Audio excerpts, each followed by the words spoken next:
big picture is we want kids to live their lives feeling empowered, feeling efficacious, with a sense of agency. And there's a bunch of pieces to that I'll talk about, and how teaching makes a big difference to it, but also how kids' experiences and all the other aspects of their lives make a big difference to it, and how we need to be in collaboration with all the other actors that influence kids' lives to produce what some people call ecological consistency.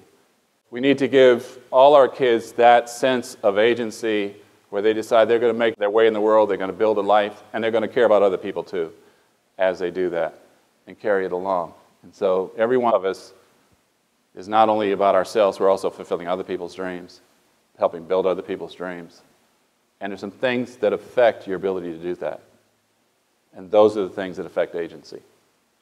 Right? So, I'm going to go through and talk about some of the things we're learning about where it comes from. Agency is the overarching developmental goal. Agency is essentially the capacity and propensity to take purposeful initiative. It's the opposite of helplessness. Effective agents do not respond passively to their circumstances. They seek meaning and act with purpose to produce the changes they desire in their own and others' lives. Okay. We want kids who seek meaning and who act with purpose. And so if I've got kids for whom that's true, that they're not passive, they don't respond passively, they seek meaning, they act with purpose to make things happen that they want to have happen. Okay? We, as you have heard, we do these student surveys, we call tripod surveys, and we try to measure what matters. And I'm going to tell you part of what I'll talk about, or what we've learned about how teaching predicts what we call agency-related factors. That is very nuanced. Okay, there's a level of nuance that there's no way you would know it or you could tease it out unless you had the kind of data that we have. And we have, tens or hundreds of thousands of observations from surveying kids in classrooms, and we can see these subtle patterns that are very interesting. But this is just the notion that we can tie a lot of stuff together under this heading of agency. So agency-related factors, they're things that inspire agency. They're things that help to focus the agency. They're things that enable agency. And they're things that express agency. On each of those headings is things that teachers affect, they're things that parents affect, they're things that peer dynamics affect. And that's what I'm going to talk through some about how each of these things that happens in each of these ecological settings where kids spend their times affect these agency-related factors. Okay. And I'm suggesting that agency could become an organizing idea for educators. That's what we're trying to produce. We're trying to produce agency. And most of this other stuff we care about fits in relationship to that. So things that inspire agency, just a sense of belonging. You're with a group of people, you care about them, and you're kind of inspired to act with purpose and to find meaning in those interactions. Satisfaction with past achievements. You've done some things in the past, things went well, you felt good, you kind of want to feel that again. And you'll do some things to help feel it again. Growth mindset, which is a belief that effort creates ability. I like to tell kids that how smart you are depends upon how hard you work and how long you worked hard. Okay. How smart you are depends upon how hard you work and how long you work hard. And the longer you work hard and the harder you work, the smarter you become.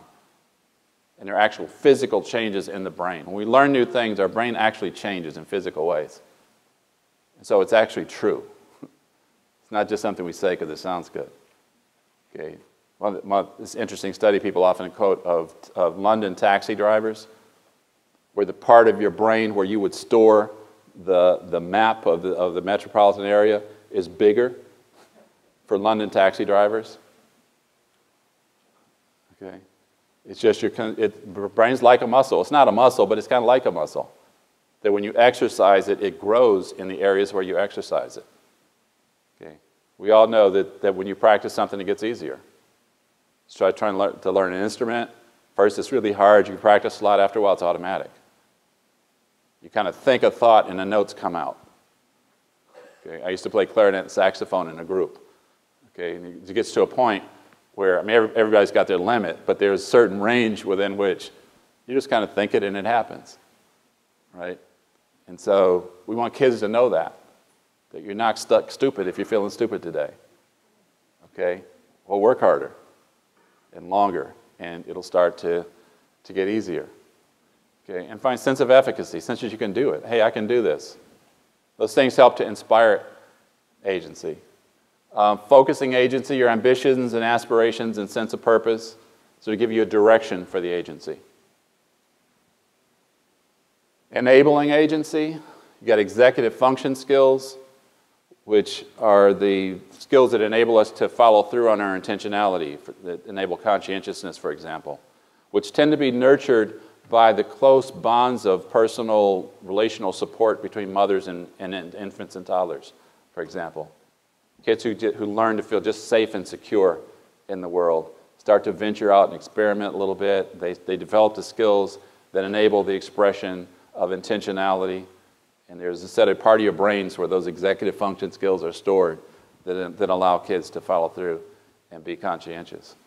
The academic skills and knowledge, including those of standardized test measure, enable agency, and various types of social material resources enable agency. Social networks, knowing somebody who knows somebody, makes it more likely that the agency you attempt to exercise is going to be successful. So when we talk about pulling together as whole communities to enable agency, it's partly about creating opportunity. It's probably about making connections for kids, right? An expression of agency, cooperation in conduct, making an effort to learn, seeking help when you need it, being conscientious, all those are expressions of agency. And all the stuff I just mentioned we tend to measure, and we can look at what predicts it and how those things get predicted. So you can lump a lot of things together under this notion of agency. And then agency is developed in all the places and spaces where kids experience formal and informal learning. And so we want to think about, for each of these ecological niches, what do we want to see happen?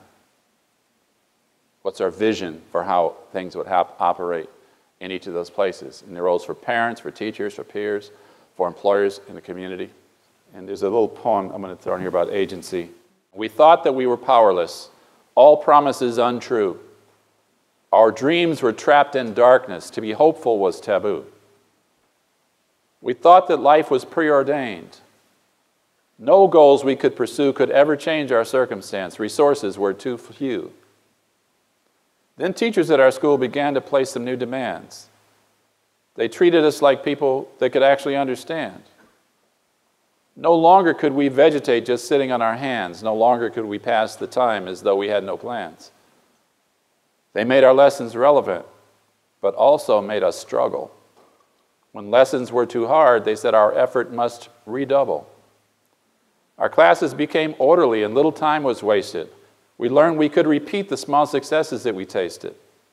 We grew more conscientious as we learned our brains could grow. We learned we could determine how our futures would unfold. Our teachers taught us agency. The future now is bright. Because they lit the path, once hidden dreams have taken flight. That's what we want for our kids. We want those once hidden dreams in communities where kids thought nothing we could do was going to make any difference, to kind of take flight. And we have the power to do that not just as individuals, but as communities.